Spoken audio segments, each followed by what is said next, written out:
Hi everyone. Today's lesson is based on the poem Marvellous Travel, the fourth chapter of the second unit in the 8th Standard English Reader. The poem is written by Joshua Fernandez, who is a Malaysian film director and designer. The poem contains 5 stanzas and it talks about the experiences of traveling. The word marvelous in the title Marvellous Travel means wonderful, astonishing, splendid, etc. Traveling is always a beautiful experience, and it is a perfect way to gain experience, to get to know people and know more about their lives. Let us now read the poem. Marvellous Travel by Joshua Fernandez. I travel with my eyes, watching those silently cry, asking themselves the question why someone left them without saying goodbye. I travel with my thoughts, I travel with my pen to write about children, women, and men. I travel with my voice, I travel with my hope that something new would spring into my horoscope, whether in Asia, America, or Europe. There will always be something interesting to scope. I travel to many different places, mix with many races, identify tribesmen by their faces and little girls by their laces. I travel without money, so please listen to my testimony. The good, the bad, and even the ugly. Every experience is worth life's journey, for I'll always be marveled whenever I travel. In the first stanza of the poem, the poet, who is the speaker of the poem, talks about how he travels with his eyes. He is not someone who travels without any purpose. He is someone who travels to have different experiences, and he is a very keen or sharp observer of all that he sees around him. He explores everything with a desire to know. He sees not just the beautiful scenery around him, but the pain and sorrows of people who are a part of the places he visits. He watches people crying and he asks them the reason for their sorrow or sadness. And they reply that they cry because someone dear and near to them have left them without saying goodbye or without bidding farewell. This stanza has 4 lines with the end words of the second, third, and fourth lines rhyming. Cry, why, and goodbye. Rhyming words are words that end with the same sound. The second stanza tells us about how the speaker travels with his thoughts. The speaker thinks deeply about the sights and scenes and people that he sees and meets during his travels. He thinks about the significance, the importance, or the lesson that each journey gives him.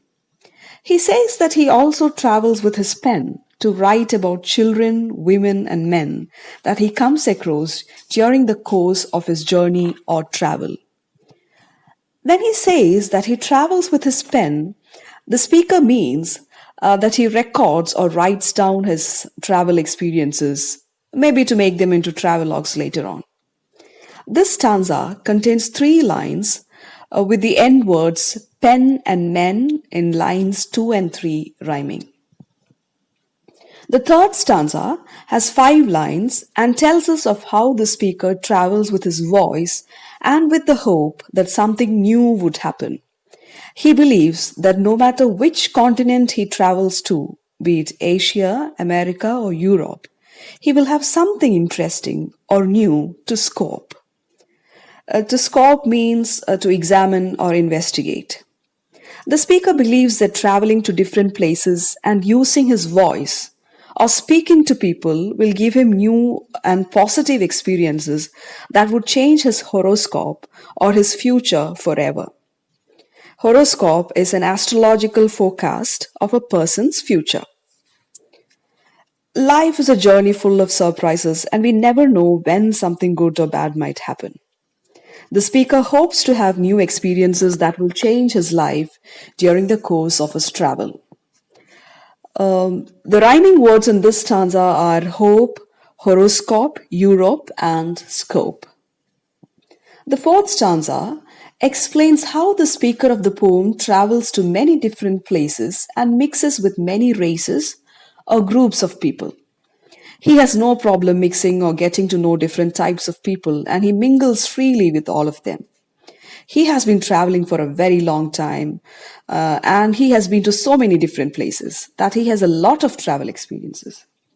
These experiences help him to understand tribesmen. Tribesmen are members of a tribe. So these experiences actually help him to understand tribesmen by just looking at their faces. Each tribe will have languages, customs, and cultures of their own. The speaker can say which tribe is which one by just looking at the peculiarities of their facial features, at the features of their face. He can also identify little girls by the laces they wear. A lace is a light fabric containing patterns of holes usually built up from a single thread. In other words, he means that he can identify women belonging to different countries by looking at the type of dress they wear. This stanza has 4 lines with all of the end words like places, races, faces, and laces rhyming. The fifth and last stanza of the poem tells us that the poet travels without money. Most of us, when we travel, we stay at luxurious hotel and we spend a lot of money buying expensive things. But our speaker is someone who believes that we cannot buy experiences. Experiences should be felt, and for that, he doesn't need money. He asks the reader to listen to his testimony. A testimony is an account of someone's first hand or direct experience. So the poet asks us, the readers, to listen, to pay attention to his travel experiences. While traveling, he has had a lot of experiences, including the bad, the good, and the ugly. Ugly is the opposite of beautiful. He considers each experience as worth it. He cherishes each of his experience, the good, the bad, and the ugly equally. Life is a journey that will offer us an infinite number of experiences, some good, some bad, and some terrible. Most of us are ready to take only the good, but our speaker thinks that each experience, be it good or bad, is valuable. He ends the poem by telling us that no matter how many times he travels and how long he travels, he will always marvel at the sights and scenes and experiences that he sees and meets with when he makes a new journey. Most of us get tired and bored and fail to be surprised at the sights and scenes around us if we become regular travelers. But not our speaker. To him, each journey is a new journey, even if it is to places that he has been to before. The words money, testimony, and journey in this stanza are rhyming words. This poem contains some deep philosophical truths. Our lives on this earth is a journey that we all take from birth to death. In between, we come across a mixture of good and bad experiences. The good days of life give us hope and happiness, and the bad and the ugly experiences gives us strength, patience, and understanding. It is all dependent on our attitude, on how we take life, on how we look at life. The poet reminds us that our journey of life becomes worthwhile or meaningful only if we use our senses, our talents, and our time to get to know our fellow human beings and to wipe their tears. So I hope and pray that our life experiences shape us into better human beings. Thank you.